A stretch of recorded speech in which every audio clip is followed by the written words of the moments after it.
But ಪ್ರತಿ ದಿವಸ ಆಗುತ್ತೆ ಅತ್ಯಾಚಾರ. ಏನಂದ್ರೆ ಹಂಗೂ ಸಾಯ್ಬೇಕು, ಹಿಂಗಿದ್ರು ಸಾಯ್ಬೇಕು, ಹೆಂಗಿದ್ರು ಸಾಯ್ಬೇಕು. ಇದ್ರಲ್ಲಿ ಜಾಸ್ತಿ ಇದಂತ ಹೇಳ್ತಾರಲ್ಲ, ಯಾವ ಕರುಣನೂ ಇಲ್ಲ, ಯಾವ ವಾತ್ಸಲ್ಯನೂ ಇಲ್ಲ, ಯಾವ ಮಮಕಾರನೂ ಇಲ್ಲ, ಯಾವ ಪ್ರೀತಿನೂ ಇಲ್ಲ, ಪ್ರೇಮನೂ ಇಲ್ಲ, ಫ್ರೆಂಡ್ಶಿಪ್ ಇಲ್ಲ, ಯಾವ್ದು ಇಲ್ಲ. ಇಲ್ಲಿ ಬರೇ ಕಾಲ್ಪನಿಕ ಅಷ್ಟೇ. ಸಮಾಜದಲ್ಲಿ ಕಚಡ ನನ್ನ ಮಕ್ಕಳು ಅಪ್ಪ ಅಮ್ಮನ ಕರ್ಕೊಂಡು ರಸ್ತೆಯಲ್ಲಿ ಬಿಟ್ಟು ಹೋಗ್ತಾರೆ, ಹೆಂಡತಿ ಜೊತೆ ಆರಾಮಾಗ ಮನೇಲಿ ಮಲ್ಕೋತಾರೆ.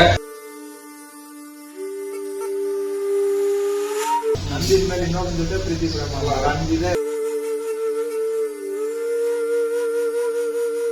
ನನ್ನ ಮಚ್ಚ ನನ್ನ ಪ್ರಾಣ ಅಂತ ನೀನ್ ಸತ್ತಿದ್ಮೇಲೆ ಒಂದು ಬ್ಯಾನರ್ ಹಚ್ಬಿಟ್ಟು ನಿಂದು ನಿನ್ ಕಿತ್ತಿಗೆ ಬಂದು ಅವರೇ ಮಟನ್ ತಿನ್ಕೊಂಡು ಹೋಗ್ತಾರೆ. ಏನು ಊಟ ಹಾಕ್ಬೇಕಂದ್ರೆ ನಾನು ಕೂಡ ಊಟ ಇಲ್ದಿರೋ ರಸ್ತೆಯಲ್ಲಿದ್ದಾಗ ನಂಗೆ ಆಗಿರೋ ಅನುಭವಗಳು.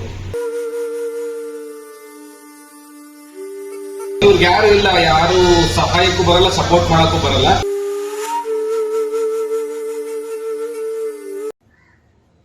Hello guys, welcome back to our YouTube channel Team Tarle.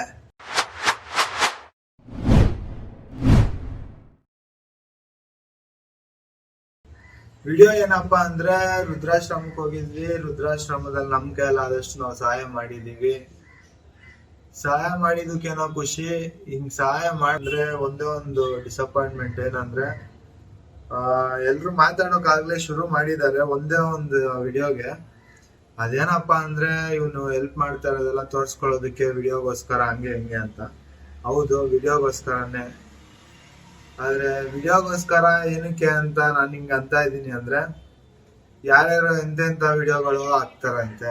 ನಾವ್ ಹತ್ರ ತಪ್ಪು ಕೆಲಸ ಮಾಡಿ ಏನು ವಿಡಿಯೋ ಹಾಕ್ತಾ ಇಲ್ಲ, ಒಳ್ಳೆ ಕೆಲಸ ಮಾಡ್ಬಿಟ್ಟೆ ವಿಡಿಯೋ ಹಾಕ್ತಾ ಇರೋದು. ಅವಳು ಯಾವಳವಳವನು ವಿಡಿಯೋ ಎಂತ ಹಾಕ್ತಾರೆ, ಅವ್ರಿಗೆಲ್ಲ ಲೈಕ್ ಮಾಡಿ ಸಪೋರ್ಟ್ ಮಾಡ್ತಾರೆ, ಶೇರ್ ಮಾಡ್ಕೋತಾರೆ ಅವ್ರ ಹುಡುಗರ್ಗೆ.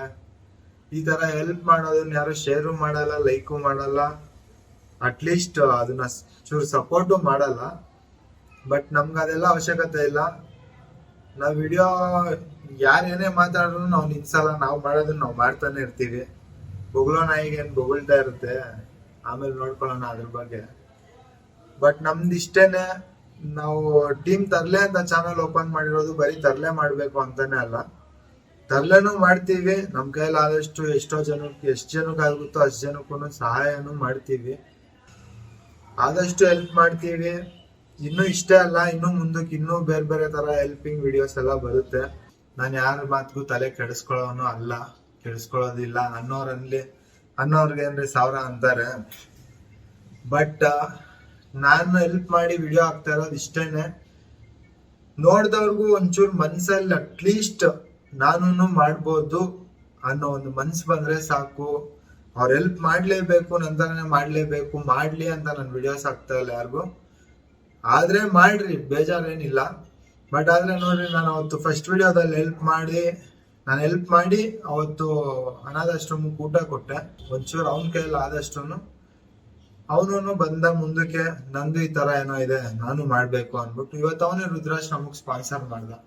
ಹಿಂಗೆ ಒಬ್ರಲ್ಲ ಒಬ್ರು ಮಾಡ್ಲಿ, ಒಬ್ರಲ್ಲ ಒಬ್ರು ಇನ್ಸ್ಪೈರ್ ಆಗ್ಲಿ. ಅವ್ರ ಕೈಯಲ್ಲಿ ಆಗಿದ್ದನ್ನ ಏನ್ ಇನ್ಸ್ಪೈರ್ ಆಗ್ತಾರೋ ವಿಡಿಯೋಗೋಸ್ಕರ ಆದ್ರೂ ಮಾಡ್ಕೊಳ್ಳಿ ಹೆಲ್ಪ್, ಇಲ್ಲ ಯಾರೋ ನೋಡ್ಲಿ ಅಂತ ಆದ್ರೂ ಹೆಲ್ಪ್ ಮಾಡ್ಕೊಳ್ಳಿ, ಇಲ್ಲ ಶೋ ಆಫ್ ಮಾಡೋಕಾದ್ರೂ ಹೆಲ್ಪ್ ಮಾಡ್ಕೊಳ್ಳಿ. ಅಟ್ಲೀಸ್ಟ್ ಅವ್ರು ಯಾವ್ದೋ ಒಂದು ರೂಪದಲ್ಲಿ ಬೇರೆಯವ್ರಿಗೆ ಇನ್ನೊರ್ಗೆ ಊಟ ಸಿಗುತ್ತಲ್ಲ, ನಮ್ಗೆ ಅದೇ ಖುಷಿ.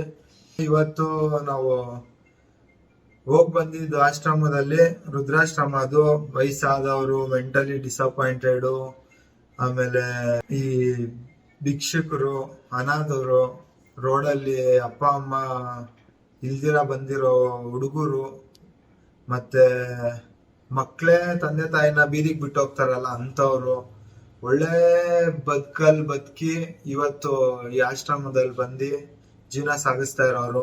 ತುಂಬಾ ಇಂಥ ಕಡೆ ಎಲ್ಲ ಹೋದ್ರೆ ಒಂಚೂರು ನಮ್ಗೂನು ಜೀವನ ಅಂದ್ರೆ ಏನಂತ ಲೈಟ್ ಆಗಿ ಗೊತ್ತಾಗುತ್ತೆ. ತಾಳ್ಮೆ ಅನ್ನೋದು ತುಂಬಾನೇ ಸಿಗುತ್ತೆ ಅಂತ ಕಡೆ ಹೋದ್ರೆ. ವಿಡಿಯೋ ಇಷ್ಟ ಆಗಿದ್ರೆ ಲೈಕ್ ಮಾಡಿ, ಇಷ್ಟ ಆಗಿಲ್ಲ ಅಂದ್ರೆ ಪ್ಲೀಸ್ ಡಿಸ್ಲೈಕ್ ಮಾಡಿ. ಬಟ್ ಏನೋ ಒಂದ್ ಮಾಡಿ, ಕಮೆಂಟ್ ಮಾಡಿ. ನಿಮ್ಗೆ ನೆಕ್ಸ್ಟ್ ಯಾವ ತರ ವಿಡಿಯೋ ಬೇಕನ್ಸುತ್ತೋ ಅದನ್ನ ಕಮೆಂಟ್ ಅಲ್ಲಿ ಹೇಳಿ.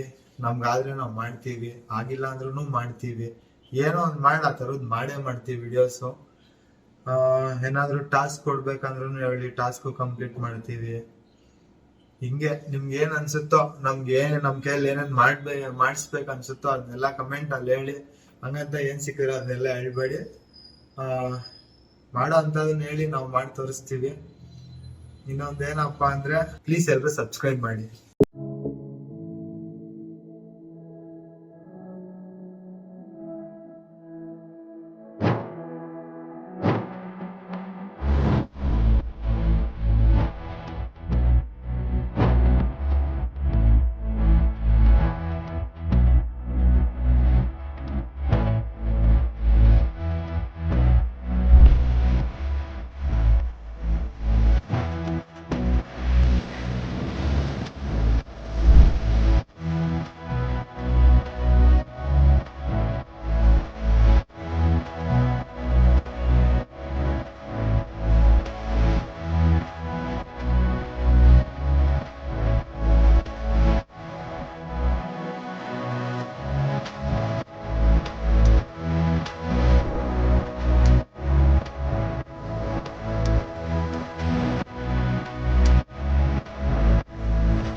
ಇದು ಬಂದು 2 ವರ್ಷ ಆತ ಉಂಟು ಆಶ್ರಮ ಸ್ಟಾರ್ಟ್ ಆಗಿ.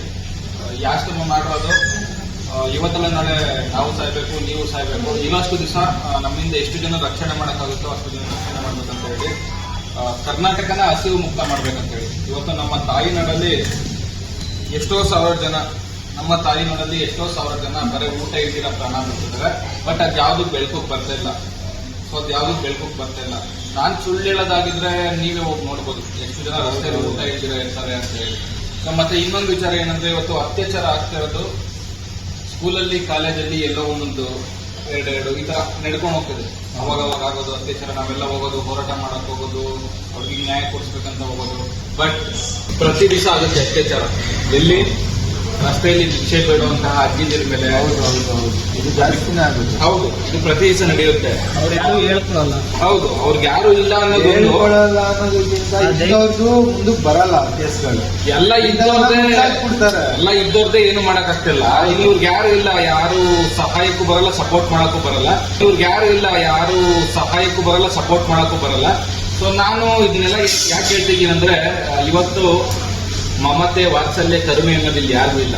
ಸೊ ನಾನ್ ನೋಡ್ರ ಮಟ್ಟಿಗೆ ತಂದೆ ತಾಯಿ ಆಗಿರ್ಬೋದು, ಫ್ರೆಂಡ್ಸ್ ಆಗಿರ್ಬೋದು, ತಂಗಿ ಆಗಿರ್ಬೋದು, ತಮ್ಮ ಆಗಿರ್ಬೋದು, ಹೆಂಡತಿ ಮಕ್ಕಳಾಗಿರ್ಬೋದು, ಇದೆಲ್ಲ ಬರೀ ಕಾಲ್ಪನಿಕ ಅಷ್ಟೇ. ಇದೆಲ್ಲ ಮುಂದೆ ಇದ್ದಾಗ ಮಾತ್ರ ನಾಟಕದ ಪ್ರೀತಿ ಇದು. ಸೊ ಇದೇನಂತಾರೆ, ಇದು ನಾಟಕದ ಪ್ರೀತಿ. ಉದಾಹರಣೆಗೆ ನಾನು ನಿಮ್ಗೆ ಒಂದು ಉದಾಹರಣೆ ಕೊಡ್ಲಾ? ಈಗ ನಿಮ್ ಕೈ ಕಾಲೆಲ್ಲ ಚೆನ್ನಾಗೈತೆ, ಅದಕ್ಕೆ ನಿಮ್ಗೆ ಇಷ್ಟು ವ್ಯಾಲ್ಯೂ ಕೊಡ್ತಿದ್ದಾರೆ.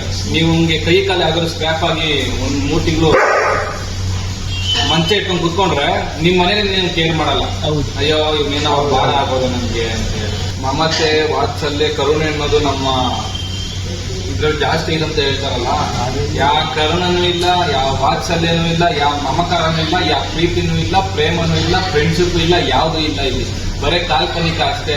ಇದೇ ನಿನ್ ಸ್ನೇಹಿತ ನೀನ್ ಇದ್ದಾಗ ಹೇಳ್ತಾನೆ ನನ್ನ ಮಚ್ಚ ನನ್ನ ಪ್ರಾಣ ಅಂತ. ನೀನ್ ಸತ್ತಿದ್ದಾದ್ಮೇಲೆ ಒಂದು ಬ್ಯಾನರ್ ಹಾಕ್ಸ್ಬಿಟ್ಟು ನಿಂದು ನಿನ್ ಗಿದ್ದಿಗೆ ಬಂದು ಅವರೇ ಮಟನ್ ತಿನ್ಕೊಂಡು ಹೋಗ್ತಾರೆ. ಅರ್ಶನ ಗುಡ್ದಕ್ಕೆಲ್ಲ ಎಣ್ಣೆ ಹಾಕ್ಸ್ತಾರೆ. ಪ್ರಾಣ ಅಂತ ಹೇಳಿದ್ನಲ್ಲ, ಮಚ್ಚ ಪ್ರಾಣ ಕೊಡ್ಬೇಕಾಗಿಲ್ಲ. ಹೆಂಡತಿನೂ ಅಷ್ಟೇ. ಹೆಂಡತಿ ಏನಂತಾಳೆ, ಇಷ್ಟಪಟ್ಟ ಹುಡುಗಿ ಆಗಿರ್ಬೋದು, ಹೆಂಡತಿ ಆಗಿರ್ಬೋದು, ಮಕ್ಕಳಾಗಿರ್ಬೋದು, ಹೆಂಡತಿ ಇಟ್ಕೊಂಡು ನೀನ್ ಪ್ರಾಣ ರೀ, ನೀನ್ ಇಲ್ಲಂದ್ರೆ ನಾನು ಇಲ್ಲ, ನೀನ್ ಇಲ್ದಿರ ನಂದು 1 ಸೆಕೆಂಡ್ ಕೂಡ ಇಲ್ಲ ಅಂತ ಹೇಳ್ತಾರೆ. ಕರೆಕ್ಟ್ ಅಲ್ವಾ? ಸತ್ತಿದ್ದಾದ್ಮೇಲೆ ಅವ್ರ ಜೀವನ ಅವ್ರು ನೋಡ್ಕೊಂಡು ಮತ್ತೆ ಎಲ್ಲೋಯ್ತಪ್ಪ ನಿನ್ನ ಪ್ರೀತಿ, ಪ್ರೇಮ ಎಲ್ಲೋಯ್ತು? ಈ ಕಾಲದಲ್ಲಿ ನೀವು ಮದ್ವೆ ತನಕ ಹೋದ್ರೆ ಮದ್ವೆ ಅವಶ್ಯಕತೆನೇ ಇಲ್ಲ. ಇವಾಗ ಲವ್ ಮಾಡ್ತಾರೆ, ಇನ್ನೊಬ್ಬ ಚೆನ್ನಾಗಿರೋ ಸಿಕ್ತ, ದುಡ್ಡಿದೆ, ನಮ್ಗಿಂತ ಮತ್ತಾಗಿದ್ದಾನೆ ಅಂದ್ಮೇಲೆ ಮುಗಿದ ಅಲ್ಲಿಗೇನೆ. ನಿನ್ ಪ್ರೀತಿ, ನಿನ್ ಪ್ರೇಮ, ನೀನ್ ಮಾಡಿದ ಕರುಣೆ, ನೀನ್ ಏನೇನ್ ತೋರಿಸಿದ್ರೆ ಒಂದ್ ಇಷ್ಟು ದಿನ ನೀನ್ ಎಷ್ಟು ನಾನು ಮಾಡಿದೆ, ಯಾವ್ದೂ ನೆನಪು ಬರಲ್ಲ. ಅವಾಗ ಅಲ್ಲಿ ಮುಗೀತು ನಿನ್ ಪ್ರೀತಿ ಪ್ರೇಮ. ನಂದಿದ್ಮೇಲೆ ಇನ್ನೊಬ್ಬನ ಜೊತೆ ಪ್ರೀತಿ ಪ್ರೇಮ, ನಂದಿದ್ಮೇಲೆ ಇನ್ನೊಬ್ಬನ ಜೊತೆ ಪ್ರೀತಿ ಪ್ರೇಮ ಹಂಗಿದೆ. ಆ ರೀತಿ ಹೇಳ್ಬೇಕು ಅಂತಂದ್ರೆ ಇವತ್ತು ನಮ್ಮ ಆಶ್ರಮದಲ್ಲಿ ನಮ್ಗಿಂತ ನಿಮ್ಗಿಂತ ಹೆಚ್ಚಾಗಿ ಪ್ರೀತಿ ಮಾಡಿದವರು ಅನಾಥರಾಗಿ ಅನಾಥಾಶ್ರಮದಲ್ಲಿ ಇದ್ದಾರೆ. ಹೌದು. ನಂಬ್ತೀರಾ? ಒಬ್ಬ ವ್ಯಕ್ತಿ ಚಿಕ್ಕ ಹುಡುಗನಲ್ಲಿ ಇಷ್ಟಪಟ್ಟಿರೋ ಹುಡುಗಿ ಬಿಟ್ಟು ಹೊಡ್ಕೊತಾಳೆ. ಆ ಹುಡುಗ ಮದ್ವೆ ಆಗ್ದಿರಾ ನಮ್ಮ ಆಶ್ರಮದಲ್ಲಿ 50 ವರ್ಷ ಆದ್ಮೇಲೆ ಸತ್ತೋಗಿದ್ದಾನೆ. ಆ ಹುಡುಗಿ ನೆನಪಲ್ಲಿ ಮದ್ವೆ ಆಗಿಲ್ಲ, ಅದೇ ಹುಡುಗಿ ನೆನಪಲ್ಲಿ. ಯಾರೇ ಮೋಸ ಮಾಡ್ಲಿ, ಅನ್ಯಾಯ ಮಾಡ್ಲಿ, ವಂಚನೆ ಮಾಡ್ಲಿ ಬಿಟ್ಬಿಡ್ರಿ, ಕ್ಷಮಿಸ್ಬಿಡ್ರಿ. ಆಯ್ತು ನೀವು ದೊಡ್ಡವ್ರು ಹೋಗೋಣ, ಆಯ್ತಮ್ಮ ನೀವು ದೊಡ್ಡವ್ರು ಹೋಗಮ್ಮ, ಚೆನ್ನಾಗಿರಮ್ಮ, ನೋವಿರ್ಲಿ ಇಲ್ಲಿ ನೋವಿರ್ಲಿ ತೋರ್ಸ್ಕೊಳಕ್ ಹೋಗ್ಬಿಡಿ. ಆಯ್ತು ನೀವು ದೊಡ್ಡವ್ರು, ನೀವು ಚೆನ್ನಾಗಿರ್ರಿ, ನಾವು ಚಿಕ್ಕವ್ರಂತ ಸುಮ್ಮನೆ ಆಗ್ಬಿಡ್ಬೇಕು. ಯಾಕೆಂದ್ರೆ ಅವ್ರು ಮಾಡುದು ಅಂತ ನಾವು ಮಾಡಕ್ ಹೋಗ್ಬಾರ್ದು. ಅವಾಗ ಅವ್ರಿಗೂ ನಮ್ಗೆ ವ್ಯತ್ಯಾಸನೇ ಇರಲ್ಲ. ನಾನು ಈ ಕೆಲಸ ನೋಡಿ, ಇವಾಗ ನಾನು ಈ ಕೆಲ್ಸಕ್ಕೆ ಬಂದು ನಮ್ದು ನಿಮ್ದೆಲ್ಲ ಒಂದೇ ಐತೆ ಹೋಗೋಣ. ಈ ಕೆಲ್ಸಕ್ಕೆ ಬಂದಿರೋ ಈಗ ನಮ್ಮ ಆಶ್ರಮದಲ್ಲಿ ಅಂಟು ರೋಗಗಳಿದೆ, ಹೌದು. ಓಕೆನಾ? ನಮಗೂ ನಿಮ್ಗೆಲ್ಲ ಒಂದೇ ಇದೆ. ಸೊ ನಮ್ಮ ಮೇಜಲ್ಲಿ ನೀವು ನಾವೆಲ್ಲ ಏನ್ ಮಾಡ್ತಿದ್ದೀವಿ ಅಂತ ನಿಮ್ಗೂ ಗೊತ್ತು, ನನ್ಗೂ ಗೊತ್ತು. ನನ್ಗೆಲ್ಲ ಅಂಟು ರೋಗ ಐತೆ ಅಂತ ಗೊತ್ತಿರೋ ನಾನು ಹೋಗಿ ಅವ್ನ ಸೇವೆ ಏನಕ್ಕೆ ಮಾಡ್ತೀವಿ. ಅಂಟು ರೋಗ ನನಗೆ ಬಂದ್ರೆ ಲೈಫ್ ಲಾಂಗ್ ಇರುತ್ತಲ್ಲ, ನಾನು ಸತ್ತೋಗ್ಬಿಡ್ತೀನಲ್ಲ, ಹೇಳ್ತಾನೆ. ಬಟ್ ನಾನು ಅದನ್ನೆಲ್ಲ ಏನು ಇಟ್ಕೊಂಡಿರೋ ಏನು ಕೆಲಸ ಮಾಡ್ತಿದ್ದೀನಂದ್ರೆ ಹಂಗೂ ಸಾಯ್ಬೇಕು, ಹಿಂಗಿದ್ರು ಸಾಯ್ಬೇಕು, ಹೆಂಗಿದ್ರು ಸಾಯ್ಬೇಕು ಏನಂದ್ರೆ ಹಂಗೂ ಸಾಯ್ಬೇಕು, ಹಿಂಗಿದ್ರು ಸಾಯ್ಬೇಕು, ಹೆಂಗಿದ್ರು ಸಾಯ್ಬೇಕು. ಇರೋಷ್ಟು ದಿವಸ ಇದ್ದವ್ರಿಗೆ ಒಳ್ಳೇದು ಮಾಡಿ ಸಾಯೋಣ. ಸೊ ಈಗಿನ ಸಮಾಜದಲ್ಲಿ ತಕ್ಷಣ ನನ್ನ ಮಕ್ಕಳು ಅಪ್ಪ ಅಮ್ಮನ ಕರ್ಕೊಂಡು ರಸ್ತೆಯಲ್ಲಿ ಬಿಟ್ಟೋಗ್ತಾರೆ, ಹೆಂಡತಿ ಜೊತೆ ಆರಾಮಾಗ ಮನೇಲಿ ಮಲ್ಕೋತಾರೆ. ಅವ್ರ ಮಕ್ಕಳು ತಪ್ಪಿಸ್ಕೊಂಡು ಸ್ಕೂಲಿಂದ ಬರೋದು ಲೇಟ್ ಆದ್ರೂ ಕೂಡ ಈ ಇಮಿಡಿಯೇಟ್ ಆಗಿ ಎಲ್ಲ ಕಡೆ ಪೊಲೀಸು ಅದು ಇದು ಅಂತ ತೋರಿಸ್ತಾರೆ. ಅದೇ ಎತ್ತಿರೋ ತಂದೆ ತಾಯಿನ ತಗೊಂಡೋಗಿ ಒಂದು ಆಶ್ರಮಕ್ಕೆ ಬಿಡ್ತಾರೆ. ಮನೆಯಲ್ಲಿ ಒಳ್ಳೆ ನಾಯಿ ಸಾಕಿ ಬಿರಿನಿ ಇರ್ತಾರೆ. ತಂದೆ ತಾಯಿನ ತಗೊಂಡೋಗಿ ಆಶ್ರಮಕ್ಕೆ ಬಿಟ್ಟು ಫೀಸ್ ಕಟ್ತಾರೆ. ಬ್ರೋ ಇಲ್ಲಿ ಮತ್ತೆ ಇವಾಗ ಆ ತರ ಯಾರು ಕರ್ಕೊಬಂದ್ಬಿಟ್ಟು ನಿಮ್ಗೆ ಪೇ ಮಾಡೋ ತರ ಇಲ್ಲಿ ಈಗ ಕೆಲಸ ಮಾಡಿ ಪ್ರಾಣ ಬಿಡ್ತಾ ಇದಾರೋ ಅಂತವ್ರನ್ನ ಕರ್ಕೊಂಡ್ಬಂದು ಊಟ ಹಾಕ್ಬೇಕಷ್ಟೇ. ಏನಕ್ಕೆ ಊಟ ಹಾಕ್ಬೇಕಂದ್ರೆ ನಾನು ಕೂಡ ಊಟ ಇಲ್ದಿರೋ ರಸ್ತೆಲಿದ್ದಾಗ ನಂಗೆ ಆಗಿರೋ ಅನುಭವಗಳು, ನಾನು ಕೂಡ ಊಟ ಇಲ್ದಿರೋ ರಸ್ತೆಲಿದ್ದಾಗ ನಂಗೆ ಆಗಿರೋ ಅನುಭವಗಳು. ಎಷ್ಟೋ ಜನ ಬೈದಿದ್ದಾರೆ, ಎಷ್ಟು ಜನ ಉಬ್ಬಿದ್ದಾರೆ, ತಿನ್ಬಿಟ್ರು ಅಂತ ಊಟ ನಮ್ಗೆ ಹಾಕಿದ್ದಾರೆ. ಸೊ ಇದನ್ನೆಲ್ಲ ಮನಸ್ಸಲ್ಲಿ ಇಟ್ಕೊಂಡು ಹೇಳ್ತಿಲ್ವಾ, ನಾನು ನೋಡ್ರಿ ಮಲ್ಕೊಂಡಿತ್ತು ಬೆಳಗಿನ ಜಾವ 4 ಗಂಟೆಗೆ ಈಚೆನೆ ಮಲಗಿದ್ದೆ. ನಿನ್ನೆ ಮಧ್ಯಾಹ್ನ ಊಟ ಮಾಡೋದು ಇದುವರೆಗೂ ನಾಷ್ಟನೂ ಮಾಡಿಲ್ಲ, ರಾತ್ರಿನೂ ತಿಂದಿಲ್ಲ, ಇನ್ನು ಮಕನೂ ತೊಳೆದಿಲ್ಲ, ಅಲ್ಲೂ ಓದಿಲ್ಲ. ನಮ್ ಲೈಫ್ ನನ್ನ ದಿನಚರಿ ಹಿಂಗಿದೆ. ಒಂದು ಟೀ ಕುಡಿತೀನಿ ಡೈಲಿ ಅಷ್ಟೇ, ಮತ್ ತಿನ್ಬೇಕನ್ಸ್ರೆ ತಿಂದೇ ಇಲ್ಲ ಅಂದ್ರೆ ಇಲ್ಲ. ನನ್ನ ದಿನಚರಿ ಇದು. ಯಾಕೆ ದಿನಚರಿ ಅಂತಂದ್ರೆ ನನಗೂ ಆಸೆ ಆಕಾಂಕ್ಷೆಗಳಿದೆ, ಬಟ್ ಅದನ್ನ ಇನ್ನೊಬ್ಬರ ಹತ್ರ ವ್ಯಕ್ತನ ಪಡ್ಸ್ಕೊಳಕ್ ಹೋಗಲ್ಲ. ನಾವು ಅದನ್ನ ಆಸೆಗಳನ್ನ ಹೇಳ್ಕೊಂಡಾಗೆ ನಮ್ಗೆ ನೋವಾಗೋದು, ದುಃಖ. ಹೇಳ್ಕೊಂಡ್ರೆ ಇದ್ಬಿಟ್ರೆ ಆರಾಮಾಗಿ ಇದ್ಬಿಡ್ಬೇಕು. ಇಲ್ಲಿರೋ ಪ್ರತಿಯೊಬ್ರು ಕೂಡ ಒಳ್ಳೆ ಮನಸ್ಸಿನಿಂದ ಬಂದಿರೋರು, ನಿಮ್ ತರ ಇವ್ರ ತರ ಒಳ್ಳೆ ಕಾರಾಗ ಓಡಾಡಿರೋರು, ಅಪಾರ್ಟ್ಮೆಂಟ್ ಆಗಿರೋರು, ಎಲ್ರು ಇವತ್ತು ಅನಾಥರ ಆಗ್ಬಿಟ್ಟಿದ್ದಾರೆ. ನಮ್ಗಿಂತ ನಿಮ್ಗಿಂತ ಚೆನ್ನಾಗಿ ಬಾಳ್ದವ್ರು ಇವತ್ತು ಹಿಂಗಾದ್ರು ಅಂದ್ಮೇಲೆ ನಾವ್ ಹೆಂಗ್ ಆಗ್ಬೋದು? ಗ್ಯಾರಂಟಿ ಇಲ್ಲ ಜೀವನ ಯಾರ್ದು ಹೆಂಗಿರುತ್ತೆ. ಸತ್ಯ ಹೇಳ್ತಿಲ್ವಾ, ನಮ್ಗೆ ಒಂದೇ ದೇವರು ಅನ್ನ. ನಾವು ತಿಂತಿರಲ್ಲ ಅನ್ನ ದೇವ್ರ ನಂಬಿಕೆ. ಸೊ ಅದರಿಂದ ಅನ್ನ ದೇವರ ಮುಂದೆ ಅನ್ಯ ದೇವರುಂಟೆ ಮಹಾದೇವ ಅಂತ ಹಾಕ್ಸಿ. ರಸ್ತೆಯಲ್ಲಿ ಇದ್ದಾಗ ನಿಜವಾಗ್ಲೂ ಕಣ್ಣಂಗ್ ನೀರು ಬರುತ್ತೆ ಹೇಳ್ಕೊಂಡ್ರೆ ನಿಮ್ಮ ಹತ್ರ. ಈಗಲೂ ಕೂಡ ರಸ್ತೆಯಲ್ಲಿ ಎಷ್ಟೋ ಜನ ಅಜ್ಜಿದ್ರು, ವಯಸ್ಸು ಮಕ್ಕಳು ಭಿಕ್ಷೆ ಬಿಡ್ತಿರ್ತಾರೆ, ಅವ್ರ ಮೇಲೆ ಕೂಡ ಹೋಗಿ ಅತ್ಯಾಚಾರ ಮಾಡ್ತಾರೆ. ಈ ನ್ಯೂಸ್ ಚಾನಲ್ಗಳಿದೆ, ಅವ್ನ್ ಯಾರೋ ಮರ್ಡರ್ ಮಾಡ್ದ, ಇವ್ನ್ ಯಾರೋ ಮರ್ಡರ್ ಮಾಡ್ದ, ಇದನ್ನೇ ಹಾಕಂತ ತೋರಿಸ್ತಾರೆ. ಅಲ್ಲಿ ಅತ್ಯಾಚಾರ ಹೆಣ್ಮಕ್ಳ ಮೇಲೆ ಆಗ್ತಾ ಇದೆ. ಆ ಕುತ್ಕೊಂಡ ನ್ಯೂಸ್ ಅಲ್ಲಿ ಬರೋದು ಆ ಹೆಣ್ಮಕ್ಳೇ ಮುಂದೆ ಕುತ್ಕೊಂಡು ಹೇಳ್ತಾರಲ್ಲ ಹಿಂಗಾಯ್ತು ಹಂಗಾಯ್ತು ಅಂತ. ಇಂಥ ವಿಚಾರಗಳನ್ನ ತೋರಿಸಿದ್ರೆ ನಮ್ಮ ಆಶ್ರಮಕಾರ ಕರ್ಕೊಂಡ್ ಬಿಡ್ತಾರೆ. ರಸ್ತೆಯಲ್ಲಿ ಒಬ್ಳು ಹೆಣ್ಮಕ್ಳು ಭಿಕ್ಷೆ ಬಿಡ್ತಾರೆ, ಒಂದು ಕರ್ಕೊಂಡ್ಬಂದು ನಮ್ಮ ಆಶ್ರಮಕ್ಕರು ಸೇರ್ತಾರೆ, ಬ್ಯಾಡ್ ಇರೋರೆಲ್ಲ ಆಗ್ತಾರೆ. ಸೊ ನಾನು ಈ ವಿಡಿಯೋದ ಮುಖಾಂತರ ಹೇಳೋದಿಷ್ಟೇ, ನಿಮ್ಗೆ ಯಾರಾದ್ರೂ ಅನಾಥರು, ಭಿಕ್ಷುಕರು, ನಿರ್ಗತಿಕರು, ಊಟ ಇಲ್ದಿರ ಯಾರೇ ರಸ್ತೆಯಲ್ಲಿದ್ರು ಅವ್ರಿಗೆ ₹1 ₹2 ಕೊಡಕ್ ಹೋಗ್ಬೇಡಿ, ಸೀದಾ ಕರ್ಕೊಂಡ್ಬಂದು ನಮ್ಮ ಆಶ್ರಮಕ್ಕೆ ಬಿಡಿ. ನಿಮ್ಮಿಂದ ಯಾವುದೇ ರೀತಿ ಅಮೌಂಟ್ ಕಟ್ಸ್ಕೊಂಡ ಇಲ್ಲಿ. ಒಳ್ಳೇದಾಗ್ಲಿ, ನಿಮ್ಮ ಯೂಟ್ಯೂಬ್ ಚಾನಲ್ ದೊಡ್ಡ ಮಟ್ಟಕ್ಕೆ ಹೋಗ್ಲಿ ಅಂತ ನಾನು ನಮ್ಮ ಆಶ್ರಮದಿಂದ ಕೇಳ್ತೀನಿ.